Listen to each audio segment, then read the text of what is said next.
Homework loads have ballooned in recent years, largely in response to new state and national standards, such as the Common Core state standards, and high-stakes testing requirements under No Child Left Behind and now Every Student Succeeds Act. In fact, many school districts and administrators require a certain amount of homework to be assigned to maintain the school curriculum. Homework is even assigned beginning at age 5, so that kindergartners are going home with homework to build in the practice of being used to this sort of activity outside of school.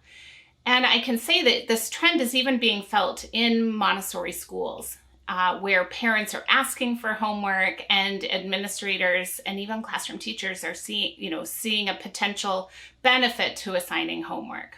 So we're going to talk further about homework and the research about homework and why we don't do homework in a Montessori environment.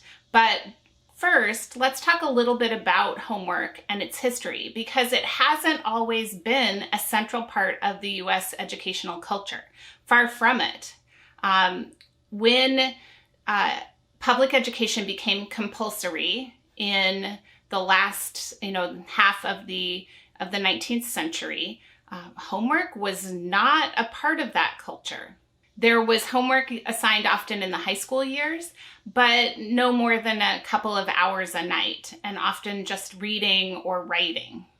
At this time, homework was generally met with disapproval by most of American society.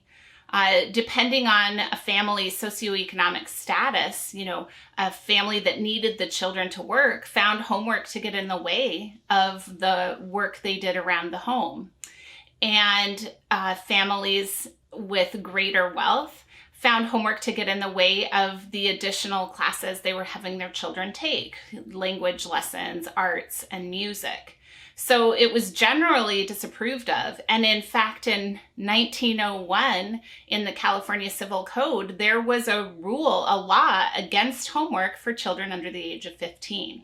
This popular attitude against homework continued into the first half of the 20th century. Scholars and researchers and health experts cited how bad it was for children to be lugging books back and forth to and from school. They also wanted children to be able to have more time outside that couldn't happen if they had too much homework. But there were also concerns, pedagogical concerns. The idea that too much time spent in book activity and not enough time spent in hands-on learning was problematic for children's development. There was a strong sentiment in progressive education ideas at the time that learning happened by doing, and most homework didn't allow for that. The tide of public opinion about this changed dramatically in the middle of the 20th century.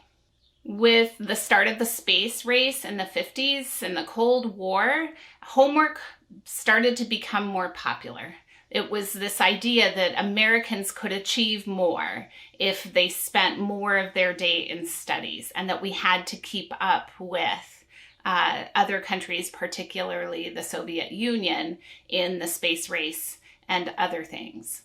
And so people presumed that more learning would happen if children had more work to do outside of the school day.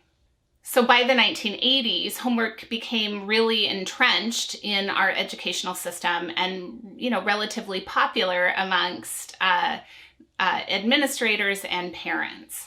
So as a result, all of those, reasons not to have homework sort of dissipated. It became the norm. And while there have been small fights against homework loads, for the most part, homework has become a normal part of children's experience in education, and those homework loads have increased dramatically.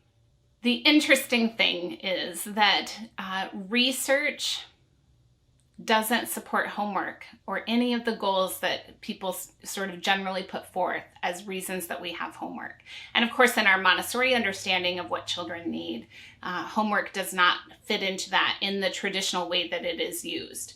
So we'll talk more about the research about homework and its goals and about the keys to effective homework, and then the implications that has for the Montessori classroom.